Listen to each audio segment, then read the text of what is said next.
በስመ አብ ወወልድ ወመንፈስ ቅዱስ አሐዱ አምላክ አሜን። ቤተ መድኃኔ ዓለም። ቤተ መድኃኔ ዓለም ለቅዱስ ላሊበላ ቤተ ክርስቲያን አሰራር ቅደም ተከተል ሁለተኛ ጥበቡ ሲሆን ነገር ግን በስፋት አይደለም ቅዱስ ላሊበላ ከነጻቸው ዓለም ካስመዘገበቻቸው የቅርስ መዝገቦች መካከል በስፋት የመጀመሪያው ቁጥር 1 ይህ ቤተ ክርስቲያን ነው። ለምሳሌ በሀገራችን ውስጥ ሰፋፊ ቤተ ክርስቲያኖች እንደ ቦሌ መድኃኔ ዓለም፣ እንደ አክሱም ጽዮን ማርያምና በሌሎችም ቦታዎች ሊኖሩ ይችላሉ። ነገር ግን ይህንን ሰፊ ያሰኘው ሌሎቹ በብዙ ቁሳቁስ በብዙ ማቴሪያል የተሰሩ ሲሆኑ ይህ ግን ከአንድ ቋጥኝ ድንጋይ የታነጸ በመሆኑ በዓለም ላይ ወደር አልተገኘለትም። ቤተ ክርስቲያኑ ከውጭ 34 ከውስጥ 38 በድምር 72 አምዶች ወይም ምሰሶዎች አሉት። እነዚህም የ72ቱ አርድእት ምሳሌዎች ናቸው።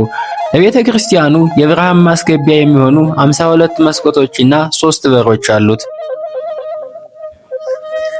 በቤተ ክርስቲያኑ ውጭና ዙሪያ ያሉት ምሰሶዎች በጊዜ ብዛት ፈርሰው ወይም ወድቀው እንደገና ቢታደሱም የታደሱት ምሰሶዎች ወይም አምዶች መሰረታቸው ሲታይ ድሮ የነበሩ መሆናቸውንና በምስራቅ አቅጣጫ ያሉት ደግሞ 12 አምዶች እንደነበሩ ሳይፈርሱ ይገኛሉ።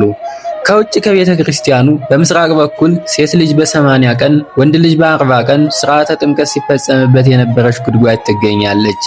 ዛሬ ግን ታሪኩ ይነገራል እንጂ ሥርዓቱ የሚፈጸመው በቤተ ክርስቲያኑ ውስጥ ነው። በቤተ ክርስቲያኑ ዙሪያ የሚገኙት እንደ መቃብር የሚመስሉት ዋሻዎች አባቶች ቀደም ሲል ቦርቡረው ለጊዜው እንደ ጸሎት ቤት ኋላም ለመቃብርነት ይጠቀሙበት ነበር። ዛሬ ግን አጽሞቻቸው በክብር ወደ ውጭ ተቀብረው ዛሬ በግልጽ ይታያሉ። ከዚሁ ተያይዞ በውጭ በሰሜን በኩል ቤተልሔሙ ይገኛል። የቤተ ክርስቲያኑ ውስጣዊ ገጽታ ሲታይ በጣም የሚገርም ድንቅ ጥበብ ይታይበታል። አንደኛም ቤተ ክርስቲያን እንደመሆኑ በሥርዓተ ቅዳሴ በተለያየ ጊዜያት ማዕጠንት ሲታጠን የማዕጠንቱ ጭስ ወደ ጣሪያው ሲሄድ አንድ ቀን እንኳ ጣሪያውን አጥቁሮት አያውቅም። በዚህ ምክንያት ጣሪያው ተጠርጎ ወይም ተወልውሎ አያውቅም። ሁሌም እንደነበረ አዲስ እንደሆነ ይታያል። ይህ ራሱ የአንድ የቃል ኪዳን ምልክት በመሆኑን ያሳያል። የምንቆምበት ወለልም ለቅዝቃዜው ሲባል ግብረ ምንጣፍ ተነጥፎበት ይታያል እንጂ በጣም ለስላሳ የሆነ አለታማ ድንጋይ ነው። ምሰሶዎቹ ከላይ ከጣሪያው አንዱ ከአንዱ ጋር እየተጣጠፉ ግማሽ ክብ ሰርተው ሲገናኙ በሁለቱ መካከል ያለው ቅርጽ የአክሱምን ሐውልት ምስል ያሳያል። ቤተ ክርስቲያኑ ለቁጥር ወይም ለጉብኝት አንድ ሲባል በውስጡ 3 ቤተ መቅደሶች ይገኛሉ። እነዚህም ቤተ መቅደሶች ውስጥ ለውስጥ የሚያገናኝ 2 በር፣ ፊት ለፊት 3 በር፣ በድምሩ 5 በሮች አሉት። አሁን ከሚቀደስበት ከመካከለኛው መግቢያ በር ጣሪያ ላይ የጋሻና የዘውድ ምስል ይታያል። ከታች ወደ ላይ የተለጠፈውን ለመብረቅ መከላከያ ይሆን ዘንድ አስቀመጠው በማለት አበው ይናገራሉ። ቅዱስ ላሊበላ 13 ዓመት በኢየሩሳሌም ሲቀመጥ የአባቶቹን የመቃብር ስፍራ በማየቱ በዚሁ በቅድስቱ በግራ በኩል የአብርሃም፣ የይስሐቅ፣ የያዕቆብ መቃብር ምሳሌ ይገኛል። በተለይ ከአንዱ የመቃብር ምሳሌ አንዲት ሞላላ እንጨት ትገኛለች። ይህችን እንጨት በድሮ አባባል በግራ እጁ ያላነሳ ኃጢአተኛ፣ ያነሳ ደግሞ ኃጢአት የለበትም በማለት ትርጉም ይሰጡ ነበር። ይህ ግን ቃል ኪዳኑን መጠራጠር እንዳይሆን የተጣሉ ሰዎች ሲመጡ አፍሮ አይገባ መስቀል ወጥቶ የመቃብሩን ምሳሌ እያዩ እኛ ለወደፊት ከእንደዚህ ያለ ጉድጓድ እንገባለን በማለት እንጨቱን ከትከሻቸው በማድረግ ይቅርታ ይባባሉበት ነበር። ሲጨርሱም ከአንደኛው የቀብር ምሳሌ ያስቀምጣሉ። ዛሬም በዚሁ ቦታ ትገኛለች። የቅዱስ ላሊበላ አፍሮ አይገባ ገባሬ ተአምር መስቀል የሚገኘው በዚሁ ቤተ መቅደስ ነው። መስቀሉ ድሮ ስሙ መስቀል ብቻ ነበር እንጂ ነገር ግን የታመሙና የተጣሉ ሰዎች ሲመጡ ለተጣሉት ሰላምን፣ ለታመሙት ፈውስን ይሰጥ ስለነበር በዚያን ሰዓት የመስቀሉን ስም አፍሮ አይገባ ብለው ጠሩት። አፍሮ አይገባ ማለት መስቀሉ ከወጣ አንድ ምልክት ሳያሳይ አይመለስም እንደማለት ነው። ይህ መስቀል በ1989 መጋቢት 30 ቀን ተሰርቆ ወደ ቤልጂየም ተሻግሮ ነበር። ይሁን እንጂ ሂዶ በተቀመጠበት ቦታ ላይ ብዙ ተአምራት ያደርግ ስለነበር የመገኘቱን ምስጢር ጊዜያዊ መቀመጫ በተደረገለት ስፍራ አስደናቂ ኃይሉን በማሳየቱ በሄደ በሁለት ዓመቱ በ1991 ዓመተ ምህረት ግንቦት 21 ወደ ነበረበት ቤተክርስቲያን ወደ ቤተ መድኃኔዓለም በብፁዓን ጳጳሳት ታጅቦ ሲመለስ በቤልጂየም በቦታው ላይ የነበሩ ሰዎች በነበረበት ቦታ ስላደረገው ገብረ ተአምር በመናገራቸው በግዕዝ ገብረ ማለት አደረገ፣ ሰራ፣ ፈጸመ ማለት ሲሆን ስሙን ገባሬ ተአምር የሚል ቅጽም ስም ተሰጠው። ስለዚህ ዛሬ ስሙ አፍሮ አይገባ ገባሬ ተአምር መስቀል ይባላል። ከመስቀሉ ላይ ያሉትን ቁጥሮች ስንመለከት ከ1 እስከ 12 ያሉት የ12ቱ ሐዋርያት ምሳሌ ሲሆኑ 13ኛ ቁጥር ላይ ያለው በጸሎተ ሐሙስ በመካከላቸው ሆኖ ነገ የሚፈሰው ደሜ የሚቆረሰው ሥጋዬ ይህ ነው እንዳላቸው፣ 14ኛ ቁጥር የተሰቀለበት ምሳሌ፣ 15ኛው እና 16ኛው የእሾህ አክሊሉ ምሳሌ፣ 17ኛው እና 18ኛው ደግሞ ሙሴ ባህሩን የከፈለበት የዘንጉ ምሳሌ ናቸው። የመስቀሉ የውስጣዊ ህብሩ ደግሞ ይህ ነው ተብሎ አይነገርም። ሁልጊዜ ሲያዩት መልኩ የተለያየ ህብረ ቀለማትን ያሳያል።